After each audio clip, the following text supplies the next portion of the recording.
Good evening, everyone. I'm Bill McEwen with GV Wire, and tonight we are hosting a candidates forum for Fresno Unified School District number 7, better known as the Bullard High School region. Incumbent Brooke Ashton served 4 years on the board and chose not to run for re-election. We have 4 candidates, all outstanding, running to succeed Mr. Ashton on the school board from the Bullard area. Our goal tonight is to allow you, the voters, to get to know the candidates a little better, learn about their qualifications, find out about their priorities, and just generally introduce themselves. I know that all of them already are well known to some in the Bullard community. And we're going to begin tonight's discussion with just opening statements. All of the candidates will have 60 seconds to talk about themselves, and I'd like you to address why are you running, what you want to achieve, and maybe also what distinguishes you or what special skills that you would bring to this position. And then finally, do you have children in the school district? So we have some transparency and voters get to know a little bit about you. And we're doing this strictly to start in alphabetical order, so we'll start with Terri Edwards. Good evening, everyone. It's a pleasure to be here today. I am very excited as a parent, as a former teacher, former vice principal and principal of Fresno Unified. I've had the privilege of spending 25 years touching lives in elementary school and as well as beyond. But I really am privileged to know that there are folks that are excited about my running. I think that now I have the capacity from over the 25 years that I have in the district to be able to work and communicate with all of those, with everyone. I do have relationships with folks that have been built, including students and parents, and I'm just excited to have this time to be here and to also be in the Bullard region. Thank you, Terri. Nasreen Johnson, tell us about yourself. Thank you so much. My name is Nasreen Johnson. I'm running in the Bullard region, and I grew up going to Bullard region schools. I moved here when I was 7 years old, and I attended Fresno City College, Fresno Pacific. I have 2 degrees in business, MBA and a bachelor's in business management. And I have 2 kids enrolled in Fresno Unified Schools. And so what I hope to bring is the parent voice to the board. One of the things that concerns me and I'd love to improve is our academic achievement. You know, our kids are in school to learn so that they can achieve great things as adults, and I want to make sure we're providing them every opportunity to be their best students. I'm willing to work hard, and I entered this race over a year ago, and I'm knocking on doors and talking to voters, and I plan on working hard for all of our kids. Thank you. Thank you. Amanda Karabian, tell us about yourself. Well, I am running because I believe that families, educators, and our community members deserve to have a voice in the collaboration process when decisions are being made that impact our students, our schools, and ultimately our communities. My family has lived in the Bullard region now for 40 years, and I am a parent of 2 boys, one that has special needs, and they go to our Bullard region schools of Tenaya and Bullard. I have worked as a parent to advocate for positive communities, school communities, through partnering with school and district administration in building programs to combat bullying, to bring training into our educators, and to develop awareness initiatives. I plan to utilize my past experience in my past work experience in the loss and protection field to focus on safety and ensure that our safety programs are proactive and responding to our school our school locations. Thank you for that. Thank you. And now, Terry Slatic, tell us about your background, what you hope to achieve. Thank you, Bill. I'm Terry Slatic. I'm a retired Marine.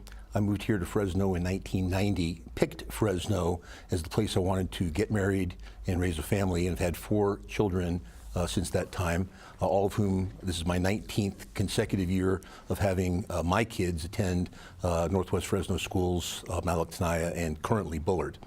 I'm a retired Marine, Bachelor of Science in Economics from Colorado State University, where I played football to pay for my way through school. It cost me 1 meniscus, but other than that, it was good. And between my times in the Marine Corps in the 80s and back for the 9/11 war, I spent 18 years in the private sector in marketing and communications in 3 different large medical and biotech companies. I'm here because I don't believe the accountability is what it could be or needs to be for the future of Central California, as well as the communication and certainly the safety at our schools. Thank you. Thank you for that. And one of the candidates asked me if the questions would be similar to last night's forums, and some will be and some will not be. And so let's start off with this, because I hear this topic raised over the last several years, and you have 90 seconds to address this. Are magnet schools effective, or are they hurting some of the neighborhood schools in Fresno Unified, or is it a little of both? And we'll start with Nasreen. Well, thank you for that question. As I mentioned, I attended Bullard area schools, one of them being Malik Elementary, when I moved here in the 2nd grade. Shortly after, when I entered the 4th grade, I had the opportunity to attend Manchester Gate, which is one of our magnet schools for gifted and talented students. Both of my children also went along the same path. They attended Malik Elementary School and have moved on to Manchester and now Computech. And that's a question I get often is, what are magnet schools doing to our school, to our neighborhood schools? And one of the things that I say as a parent is I would love to have my kids attend neighborhood schools, but we're not offering gifted and accelerated programs in our schools. So I would like to expand our offerings and make sure that our children who are academically ready to take the next step can have a program where they have accelerated learning opportunities in our neighborhood schools. As to the opportunities that I was afforded at magnet school, I think it was incredibly dynamic. Kids came from all across the district with a variety of backgrounds and experiences, and it's something that I wouldn't want to disrupt, but I think that we need to make sure it's an opportunity open for all of our kids. Thank you. Amanda, what are your thoughts on this? And I would point out that some teachers say when the best kids leave the school, then we don't have those leaders that inspire other children and pull them along. I know that's kind of a lot of responsibility to put on a student, but what are your thoughts on this, about magnet schools? I think that magnet schools are great for children that need that extra push, that need that extra rigor. But I know for my son, and I would like to see him have opportunities within his own homeschool, have a little more choice. It always makes me a little bit sad when we have our neighborhood kids having to leave our neighborhood to have to get on a bus and travel across town to another area. And I'd really like to see that opportunity brought into our region in some fashion, so that we can have our students have options. It sometimes feels with the magnet schools that children are placed in a situation where decisions are all or nothing, and they can't take a little bit of those accelerated classes and maybe, try something else. I'd like to see a lot more choice for our students in that way. Thank you. Terry, what do you think about that? Well, it's a double-edged, can be looked at in multiple ways, Bill. And it can be argued that they are outstanding, and all the points that have been made, that they do take away the best. I believe in choice. I believe in options. My four children all were invited and eligible to attend magnet schools, but for the reasons that were so eloquently stated, I kept them in the neighborhood schools in Malaktanai and Bullard because I believe in supporting the neighborhood schools. Now, I also believe in choice and I believe in excellence. That the neighborhood schools need to become far better than they are. They need to have these choices. But, as a parent who had to make those difficult decisions, they were made in the context of keeping my children in the neighborhood schools with the people that they went to kindergarten, first, second through, and have had the benefit of going through K through 12 with many of the same kids. And that, to me, overrode any potential benefit that going to magnet schools would have done. Terri Edwards, you've dealt with this as a principal. Yes. So I'm looking forward to your insight on it. Yes, I believe that there are options and there are choices. I also believe in defining and becoming more aware of the opportunities within the schools. My daughters were part of the GATE program at Powers Ginsburg when it was there.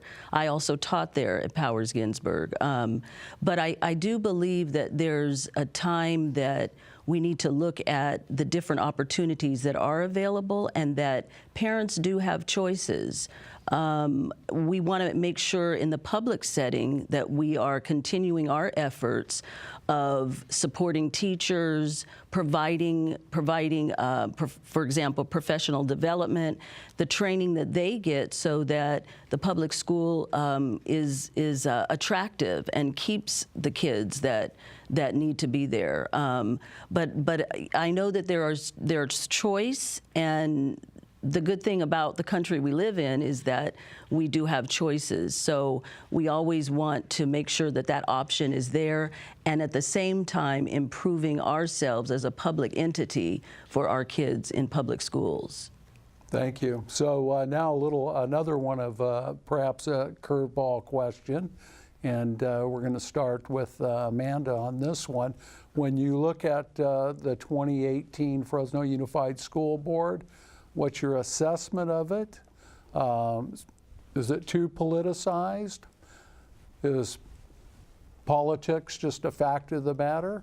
And then how do you see yourself serving if you win this election? Are you a collaborator, a team player? Are you going to go on that board to try and be president as soon as you can and drive the train? I think that the voters would like to get a feel from each of you about what you see your role might be. Well, that's a great question. I in my campaign, I've actually come out and said that I am endorsement neutral, which basically means that I am not aligning myself with any organization, nonprofits that are asking me to sign pledges or perhaps put their choices, their voices ahead of the voices of my constituents. So with that being said, I really would like to see the politics that are, I feel, occurring on the board. I think that those politics are happening because I think for a long time there are a lot of organizations that have felt unheard and have felt that they needed to work directly and individually with board members so that they could be heard. I think that anytime politics enters into anything, it really kind of muddies the waters. And I think that anytime a candidate has an opportunity to close the door on politics coming in, I think that benefits not only our students, so the decisions are student-based and student-focused and not lost in a political promise or a pledge. Thank you. Terri, you've been with corporations and with the military. You know politics pretty well. Give us your read on today's board, and if you win, what roles do you see you playing? Well, Bill, I believe that the board is very political, but that shouldn't surprise anybody when we're looking at a billion-plus entity. When dollars are at stake, people, will become what they are to achieve what they want, their own personal agendas. I believe that a rising tide lifts all boats. Philosophically, it's a personal philosophy of mine. You make other people around you better. People far wiser than I have maintained that the best thing that a leader can do is surround himself with people far smarter than he. So I've always figured out a way to do that, to make myself better by being around A players. Yes, it is political. Yes, the dollars are big. I grew up in the Marine Corps starting in the 80s and then out and then back in, and most people regard that as probably the finest leadership development organization in existence. But it's not do as I say. If anybody thinks that when you're leading Marines in Iraq or Afghanistan, you tell them what to do that will put their life in jeopardy, that's absolutely not true. I believe that when I'm on the board, it will be building consensus, and it will be having everyone come to an agreement on what is the best way to lift all the boats with the tide. Thank you. Thank you. Terri Edwards, when you go to a board meeting, see a board meeting, what's your reaction? Do you shake your head sometimes, or do you think they're doing a good job? Both. I have both reactions, actually. I think, though, that when adults in the building maybe have differences or appear to not get along or whatever the issues are, our kids suffer. And that has been the case. Our kids are not doing as well as they could be. Our African American students suffer the most in Fresno Unified. And I honestly believe that when adults are able to get along and build relationships, the kids will do better. The recent report card of Fresno Unified indicates that they ranked themselves and gave themselves good marks as far as the quality of the educational program. But when it comes to communication, those were some of the lowest marks, and they were honest about that. I think that's a good step forward, though, that you meet the issues with honesty, and as well as the superintendent being at the helm, his marks were very good, as should be. I've had the opportunity to work with Bob as well. So I think it starts with relationships. It has to. That's the foundation of every communication. Thank you. Nasreen, what are your thoughts on this? Yeah, so my assessment of our current board is, when we can all get together to make good choices for kids, we can move things forward. And so, like was mentioned on our recent assessment, communication was one of the areas that the members of the board felt that they fell short. And I think that communication is important. I've been able to sit down with 6 of the 7 current members of the school board and a number of the candidates running for the school board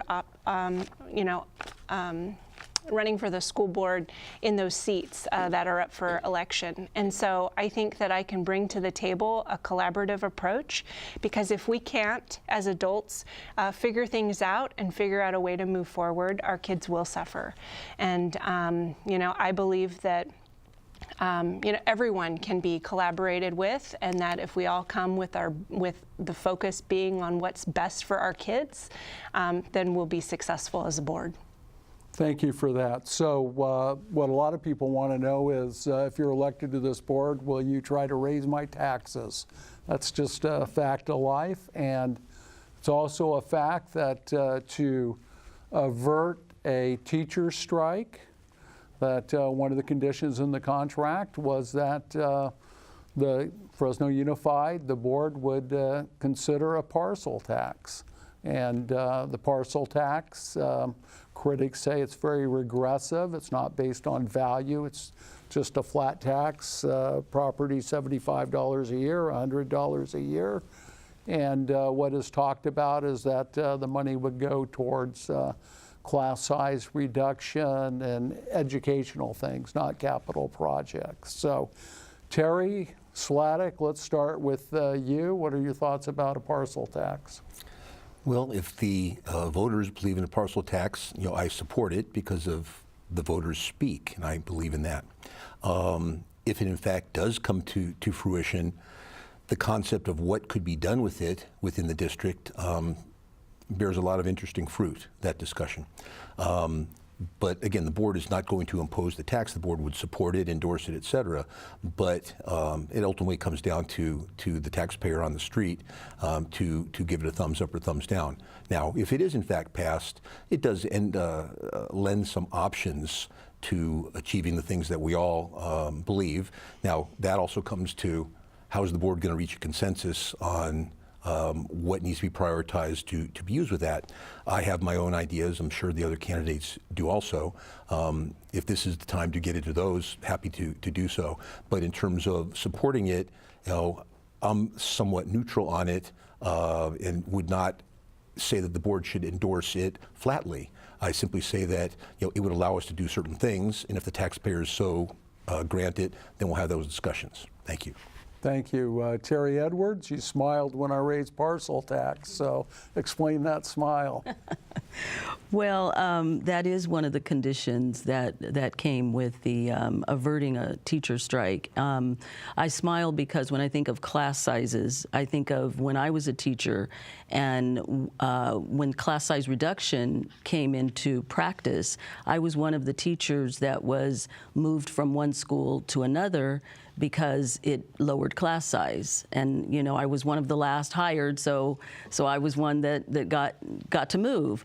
But it was a great move. That's when I went to Powers Ginsburg, and that's when I noticed how important it was to have smaller class sizes. I came from a class of about 35 at one school and then went down to like 22, I think. So that's a huge difference. And honestly, whatever's going to create situations that help our kids is, to me, worth it. I think in the long run, it helps the whole community. Everybody is happier. Everyone's able to understand the needs of our students when we do have issues like that. But everyone should come to the table, and everyone should have agreement about that. But I honestly support that. If it's needed, that's what I think we need to do. Nasreen, you're up next on this one. All right, thank you. It's apparent that we have a lot of need in our schools. We have a need to spend to reduce class sizes. We have a need for special education improvements. We have a need, our teachers have asked for additional supportive services for our students, in addition to the facility improvements and safety requirements. And so we do have a need for additional dollars in our schools. California is the 47th out of 50 in per pupil spending, and I think that's important to note. But before we go and ask for taxpayers to open their wallets again, I want to first look at how we're spending every dollar we have and make sure that we're doing it in a financially responsible way. Amanda, what's your thought about the parcel tax idea? Well, I think that the consideration, obviously, should be on the table. And I don't think anybody would argue amongst us that class size is an important issue, and we need to make sure that our students and our educators are in a size of a students to teacher ratio is doable, not only for the teacher to teach, but for the students to learn. I think that what was brought up by Nasreen is a great point, that I do think that before a parcel tax should be talked about is we need to take a moment and take a beat and take a look at our budget and really see how and where and what is going on. It's a huge budget. And it would be interesting to see exactly where the dollars are moving to. But I do support reducing class sizes. I have a son with special needs, and that's always a topic of conversation in his special education class, that there are way too many students in there. And I hear the same thing from my son in general education. He's in a math class, and he, needs to get attention, and it's hard when you have a teacher that's really stretched thin. So I do think that it's something to consider and talk about. Thank you. As a longtime observer of Fresno Unified, I hear phrases come along and they're big for a while, they disappear. You wonder, has progress been made? And for a long time, people talked about graduation rate or dropout rate. But over the last couple of years, a lot of focus on closing the achievement gap. And so that's what our next question deals with. And we're going to start with Terri Edwards. Are you satisfied with the quality of education that students in the Bullard High area get? And will you make closing the achievement gap for African American students, Latino students, and special needs students a budget priority? And I ask because it's easy to make promises, but the rubber hits the road at budget time. That's very true. And the answer is absolutely. I think it's important to make the budget decisions that directly affect our kids. We do have achievement gaps that need to be addressed. One of the things, too, that I've noticed, even in the Bullard region, is I look at the climate surveys as well. How are the students feeling? How are the parents and the staff feeling? And in Fresno Unified, we do surveys, climate culture surveys. And one of the things that I notice is there's a sense of belonging. There's a low rate of sense of belonging from the students. There's also the parents, they want to have tools to help their child do homework. They want to, have more tools that way. And then staff, I noticed in a couple of schools, the same low rate on school emphasizing teaching lessons that are important to students or that are relevant to them. This day and age, it has to be relevant to students. So I see there's a need in our region, not only academically, but also in the social emotional realm that we need to address. We need to make everyone that's a part of the learning environment feel like they're heard, feel like that they're at the table, that we're collaborating with them. And there are different programs that we need to address, and I plan on doing that. Nasreen, how's education in the Bullard district, and are you committed to closing the achievement gap at budget time? Absolutely, I'm committed to closing the achievement gap. I think as a parent, one of the things that struck me was that 80% of our students in 11th grade are not on grade level for math. And you mentioned graduation rates, and when our graduation rates are higher than they've been, and 80% of our 11th graders aren't on grade level, I'm concerned. That's a disconnect. Something's not quite right. And I think it goes beyond just our students that are African American, Latino, and special ed, like you'd mentioned. 90% of our kids across the district are in poverty, and that's more than 60% even in the Bullard area schools. And I think one of the things that we need to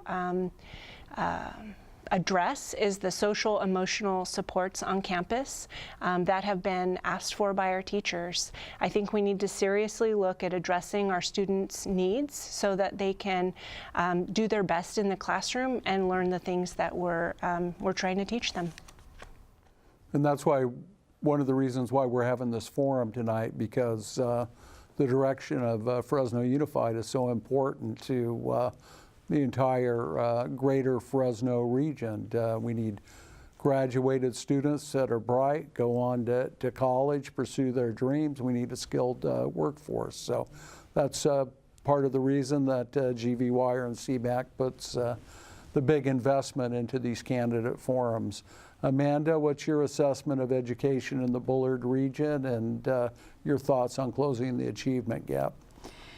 Well, I have to tell you that when I decided to run and I really started to research some of the data points and really kind of diving in on the information, I was actually quite surprised. We in our region that our seniors that graduated in 2018, just this last June, 80% of them didn't meet math standards. More than 50% didn't meet English language arts standards. I was completely taken back by that. But as I started to look back at the middle schools and the elementary schools, you can really start to see where the problems are stemming from. We have a middle school that has students that 9 out of 10 of them are not meeting math standards. But the reality is the problem is occurring back in elementary school. And I think as a trustee, what we need to do is we need to work collaboratively together. But I also think that we need to create a culture of accountability and transparency for not only the betterment of our students, but our families. Families need to know exactly what their students and how their students are doing, how their school is doing. I mean, there's always a talk about parents, not being a part of the school program, the school culture, not being involved. But you have to wonder, are they even able to be aware, or are they aware that their schools are performing at the level they're performing? And we need to provide that accountability, that transparency. Terry Slatic, your children all in the Bullard region. You talked about keeping them in the region. What's your perspective on the quality of education there and the challenges?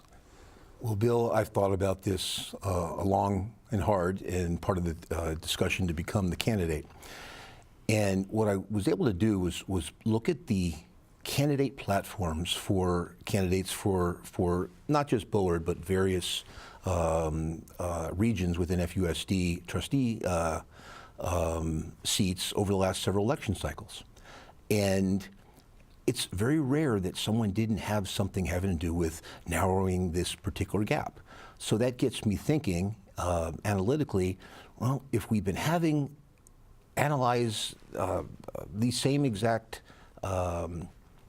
ideas as part of everyone's platform for the last several election cycles, and we're still having those same discussions. Why are the math scores this? Why are the graduation rates this? Why is the dropout rate this, the expulsion rate? Then, everything to me comes down to, we need to data dive into this and find out why. So to me, this is not a discussion as much about graduation rates, but it's a discussion about accountability and transparency and the communication thereof of what we find.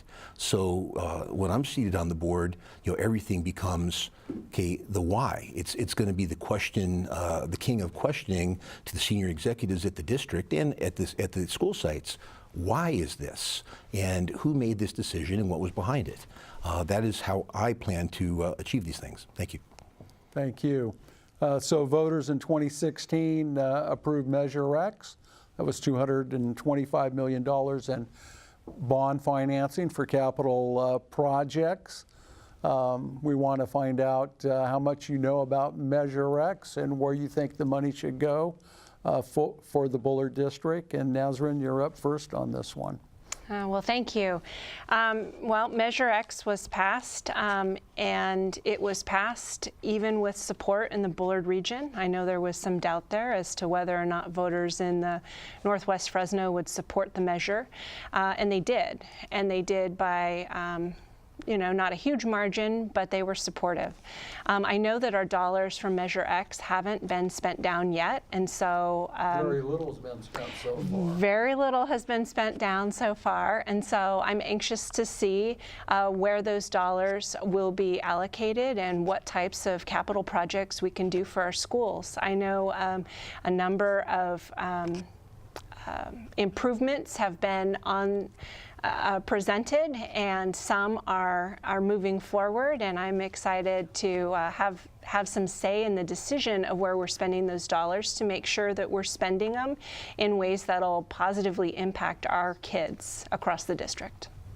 Amanda, same question for you. Looking for some specifics here. Are there certain things you think that Bullard needs, glaring problems, the Bullard area? You know what, I as a trustee, I really believe that it's our role to really engage our constituents, engage the voters. One of my goals that I have put forth is to have meetings at individual school sites to really get a pulse and an understanding of the positives, the challenges that those individual school sites are having.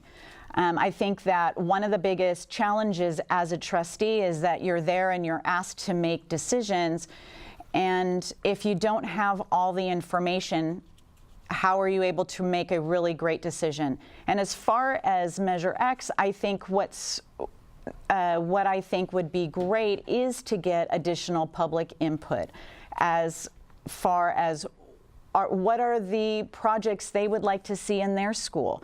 What things could be improved? I know that the Bullard region has done some improvements to the Rattah High School, the special needs high school, which has been fantastic. If you had the opportunity to see the before and the after, it has been amazing. So I think it's been a great thing. But I do think that we need to engage our communities and find out really what they feel is necessary for our region and our schools. Terri, Fresno Unified has a stated policy right now of worst first, meaning the worst situations in regards to facilities get addressed first around the district. Have you taken a look at Measure X and assessed the needs for the Bullard region? And I have, Bill, and the first thing that jumps out at me, having sat in on some board meetings on this topic, is I want to know what the definition of worst is. And no one has yet given me a cogent explanation of this.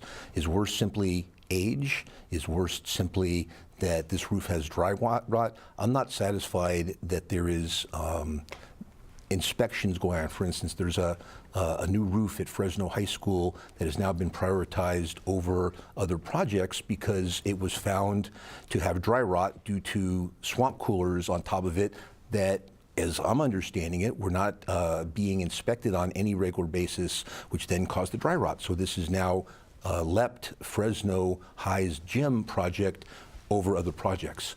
But that glares at me as, well, who was inspecting roofs, and was the Fresno gym project simply a matter of the cornerstone of that gym was laid at this point? So it comes back to my previous comments on transparency and accountability, is what is the definition of worst? I don't know. Is it the age? Is it the inspection parameters by such and such a study? What I do know is that the current Board of Trustees does not have a building plan. They have a worst to first plan at this point in front of them, but they do not have a building plan. Much to their chagrin, it has never been presented to them by the building division of Fresno Unified, and that will change once I'm on the board. Thank you. Thank you. Terri Edwards, you've been through several bonds, have a lot of experience with this. What are your insights? Yes, I've actually been one of the teachers years ago that had to go into portables because of building the school. And so I know what that feels like on both ends. However, Fresno Unified does have phases of Measure X, and the dollars are divided where there's classrooms and technology. That's about $90 million. Facilities for CTE. There's the safety and security measures. All of these have certain infrastructure. All of them have certain millions of dollars that are going to be put. Phase has been the on phases, safety. yes, they're in phases. And so I think that's a good thing. I think that we're working towards doing better at school sites. I know with Bullard, renovating the gym and having nicer administration buildings and all of that, you know, it makes people feel good when things are new, when things are being worked on. The issue with equity and equality, they're two different things. So every school doesn't need the exact same thing as another school, not necessarily. It's equity that we're looking at. What do students really need? Equal would be they all have the same thing, but maybe they don't all need the same thing. And that's the same with instruction and with learning. We have to look at equity versus equality. And so, Amanda, what do you think of Bob Nelson's performance as superintendent? He's been superintendent for a year, a lot different approach than Michael Hansen.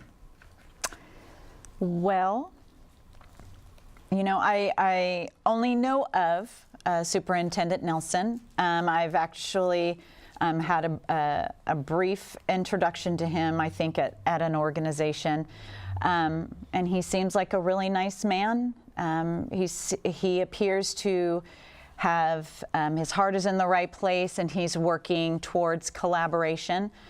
And from what I can see, and of course I am seeing what everybody else is seeing, he seems to be doing a really good job, and I hope that that continues. I hope that the plans and the ideas that he talks about come to fruition. I hope that the conversations about improvements and equity come to a place where we all get to see the plan of how we're going to get there, not just the promise that we will. But I think he's doing a good job. I don't have any reason to think otherwise at this point. Thank you. Terry? Well, Bill, I've had a chance to sit down with Superintendent Nelson in his office to discuss school safety, because it's something I believe in sincerely, and there have been issues at Bullard High School that concern me greatly. I believe that, you know, him being relatively new, I believe in the honeymoon period. So he's figuring out where the bathroom is and things like that right now. And so he did get a very good review from the current Board of Trustees. And I believe that he should have the benefit of the doubt to the new guy, if you will.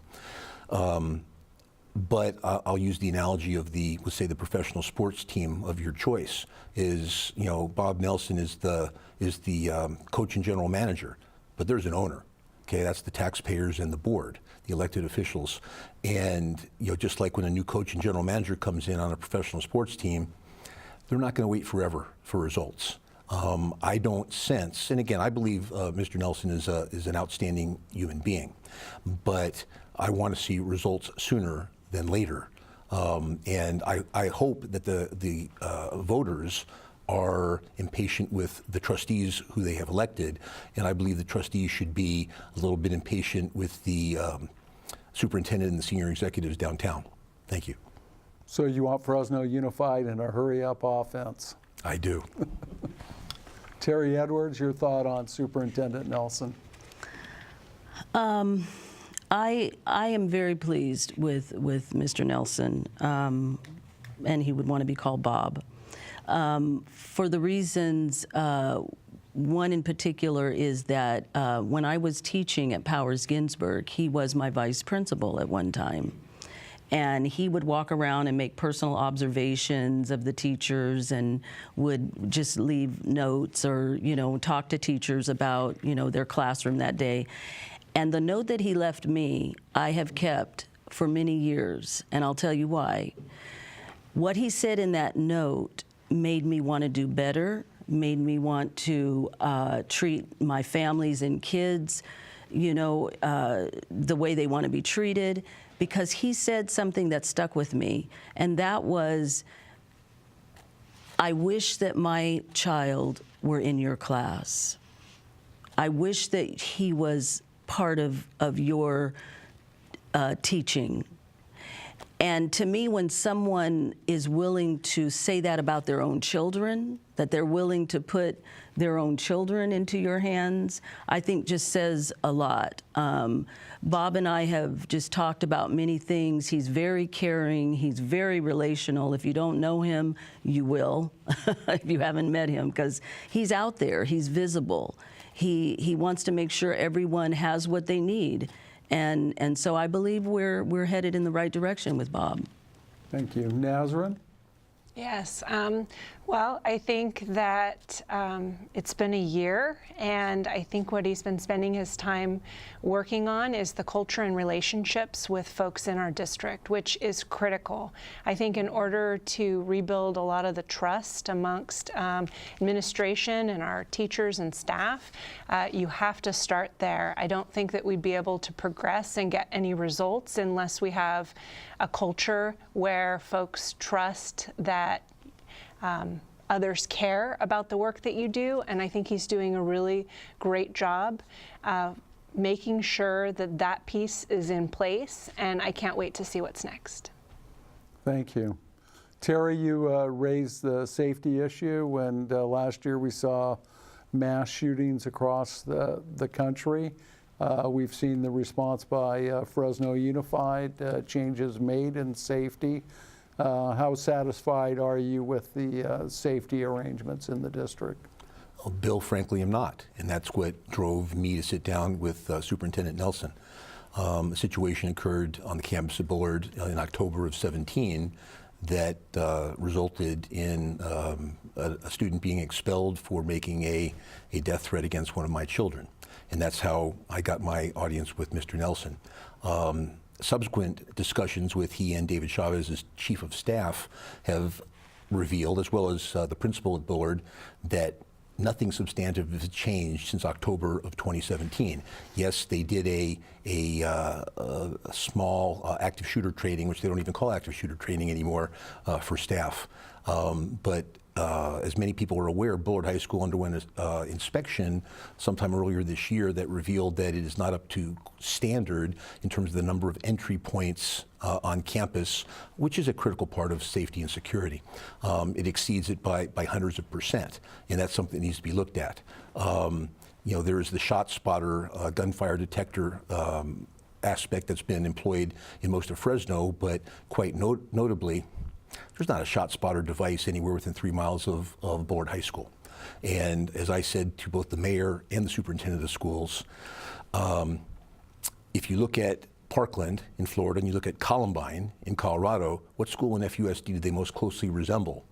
And they both, of course, knew exactly the answer was Bullard. Thank you. So, and for the rest of you, I want you to answer this question, but also tell the audience whether you think that what Fresno Unified spends on Shot Spotter is worthwhile, and if you think the technology is a good approach for the district. And Terry, you're up next on this safety issue. I don't know that you can ever do enough for safety. Students and families need to feel safe wherever they are, in every learning environment and at every school. They need to feel safe, or you can't really learn if you don't feel safe. I just know that there are things that you have to keep doing. You have to keep making sure that you are putting things in the budget, for example, to ensure that there are safety measures. Shot spotter is one, but I think there should be so much more. One of the recent trainings that we got as leaders, district leaders, was the active assailant training. And it's a start. It's something that since I've been in the district, I have not had that training before, but it's needed. You know, it depends on the seasons that we're in. You know, you have to do new and better things. There are times when kids are, and there's isolated cases when things happen that need to be addressed because they can become bigger issues if they don't get addressed. And it can be district-wide. So it is important that we continue looking for ways and continue collaborating with those that can provide safety for our schools so that we ensure that we continue to have a safe environment for everyone on campus. Nasreen, you have children in Fresno Unified. When they go off to school every day, do you have thoughts about safety in the district? I do have thoughts about safety, and I want to expand the word safety to all aspects. My youngest daughter, who's in 6th grade, was in a school bus accident a couple of weeks ago. I think it's critical to make sure that our staff are well trained for all types of scenarios. You specifically asked about ShotSpotter, and I know that the district, spends quite a bit of money on making sure that technology covers part of our schools. And while that might be something that as a community we decide to spend our money, that is only helpful after shots are fired. So one of the things that I think we need to do is make sure that we're collaborating throughout the process and making sure we have a lot of seats at the table, because I think that keeping our kids safe on campus is something that the school district isn't the only one tasked with. Those are all of our kids, and we need to make sure that they feel safe. And if that means additional securities around campus, if that means mental health access to our community, I think those are important as well. Sounds like so far from the candidates I'm hearing it's been too top-down driven, and maybe the response has been kind of like, let's make it better, not let's go all the way. That's what I'm hearing. Amanda, what your thoughts on this? Well, I have safety, I had done safety and protection in my background, so it's always in the back of my mind when I'm sending my children to school, when I'm dropping them off, when I'm seeing them walk in, when I'm seeing, who's checking, who's coming in, and those types of things. What I happened to find out was that some of our safety protocols have not really been catered to the specific students, the specific school environments. And there was a situation where they were doing drills, shooter drills, all those scary things that no parent wants to think about. But in this particular school, they weren't helping students in different classes, meaning for younger students, the program wasn't catered to how do we help the students, how do we help the teachers. In the special education area, they weren't catering to the different needs of the children in the classroom, and really placing a lot of people in danger. And I think that what we need to do is we need to bring a lot of people to the table. We need to make sure that we have people collaborating and communicating and educating. I think there is a lot of putting the protocols and procedures out and not a lot of explaining what to do, how to do it, and the best procedures to do it. Thank you. And so now we're to that portion of the forum where you get the last word on trying to reach voters and convince them to mark next to your name on the ballot, whether it's vote by mail or in the booth on November 6th. For our viewers, just a reminder, the Fresno County voter guide should be going out on October 3rd, which is not that far away. You can start your vote by mail balloting on October 8th and every day right up to that. And now let's go to our closing statements, and we'll start with Terri Edwards, and you have 60 seconds to convince Bullard area voters. Thank you, and thank you for this time again, Bill. I'd like the voters to know that this is my passion. I got to choose teaching as my passion. I'm an educator for life. I'm a lifelong learner. I love what I do, and I will continue to do that. So knowing that and knowing the years that I've been in Fresno Unified as a student myself, so I often call myself, I often say it's from the classroom to the boardroom. Because I believe that we're able to do that as students. And I've had students and teachers remind me of the relationships that we've had, and my current staff even, that they're supportive of what I'm doing because they believe that I have the heart and the passion to do it. So I'm excited to be a part of that, and I hope to get your vote this November. Nasreen? Thank you. Well, I want voters to know that I'm committed to serving our kids. I think that is what our schools, our school board needs to be doing, making sure that our kids have every educational opportunity available to them. One of the things that I believe in is that education is a great equalizer. You know, if we can educate our community well, we'll see reductions across the board on, you know, poverty and crime, and it'll be, you know, if we can do it well, we'll have an amazing community. And so I want to make sure that voters know that even if you don't have kids in the school district, our schools are so important. And please take the time to research the candidates. You can find information about me at www.Nasreen Johnson for Trustee. I'm on Facebook and Twitter. And please make sure you vote in our school board. It's critical. It's critically important to our whole community. Thank you. Amanda Karabian? Thank you to GV Wire and CMAC for this opportunity this evening. I want everybody watching to leave here remembering three things about me. The first is that I stand for the voices of the families, the educators, and our community members, for them to have a seat at the table.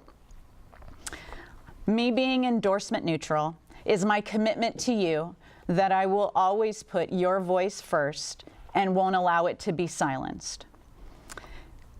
And thirdly, my belief is that our school board needs to be a separate entity from the school district, allowing for true oversight. And that way we can have a true check and balance situation when our school board is making decisions. A vote for me in November is a vote for a fresh perspective and student-centered decisions. I think it's time for us to look away from the data and the numbers and to focus on our students. So vote for me. You can find out more information at Karabianfortrustee.com. Thank you. Thank you. Last word belongs to you tonight, Terry Slatic. Thank you, Bill. I'd like the voters of Northwest Fresno, many hundreds of whom know me and many thousands of whom know my wife and children, that, you know, I grew up on going to schools in New Jersey, Northern California, Florida, Southern California, university in Colorado, bringing a incredibly wide understanding of the educational process around the country, what can be good, what is not necessarily as good as it could be. My experience in the military on multiple occasions is the Leadership Academy of Leadership Academies, proven, you know, in this last go-around with 2 Iraqs and 2 Afghanistans. My time in the corporate arena, learning what works, what doesn't work, accountability, transparency, communication. I want the voters of Northwest Fresno to understand that that's the diversity of stuff that I will bring to this party to get Central California the things that it needs for the future. Thank you. And so we began this forum, or I began it by saying we had 4 outstanding candidates running in the Bullard High area. Excuse me. Doing pretty good until then, huh? And I think that the discussion here has proven that. At this point, I'd like to thank everybody at CMAC, especially Brian Harley and Jerry Lee. like to thank all our staff at GV Wire for their hard work in putting this forum on, and remind everyone that check out GV Wire. We will have the full debate up there. You can go on Facebook, and the debate will be there as well, and also at the CMAC website. Thanks to everyone for tuning in, and remember to vote.